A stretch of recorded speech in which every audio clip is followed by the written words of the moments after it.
സവാള അരിയണം അല്ല, മേക്കപ്പ് ഇട്ടുകൊണ്ടിരിക്കുക, കണ്ടില്ലേ? സോ ഫണ്ണിയേ. ഫണ്ണി അല്ല. കഴിച്ചായിരുന്നോ?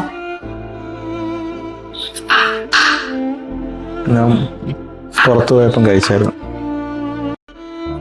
മന്തി. ഹെവി ആയിട്ട് കഴിച്ചു. ഇനി കയറി കിടന്ന് അങ്ങ് ഉറങ്ങിയാ മതിയല്ലോ. സുഖമല്ലേ?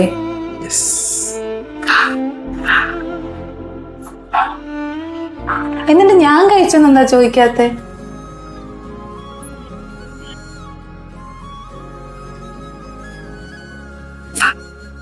എന്തേ ചോദിക്കുന്നില്ലേ? ഞാൻ എന്തെങ്കിലും ചോദിച്ചാൽ നീ അറിഞ്ഞ് വേളം വെക്കും, അതുകൊണ്ടാ. ഓ, ഇനിയിപ്പൊ അങ്ങ് ഒരു എക്സ്ക്യൂസ് പറഞ്ഞാ മതിയല്ലോ. ഒന്ന് ചോദിക്കേ. ഓ വേണ്ട. എന്നാലും നീ കഴിച്ചായിരുന്നോ? ഞാനിപ്പോ കഴിച്ചാലെന്താ കഴിച്ചില്ലേലെന്താ? നീ ഇങ്ങനെ തന്നെ പറഞ്ഞത് എനിക്കറിയാം, അതുകൊണ്ടാണ് ഞാൻ നിന്നോടൊന്നും ചോദിക്കാത്തത്.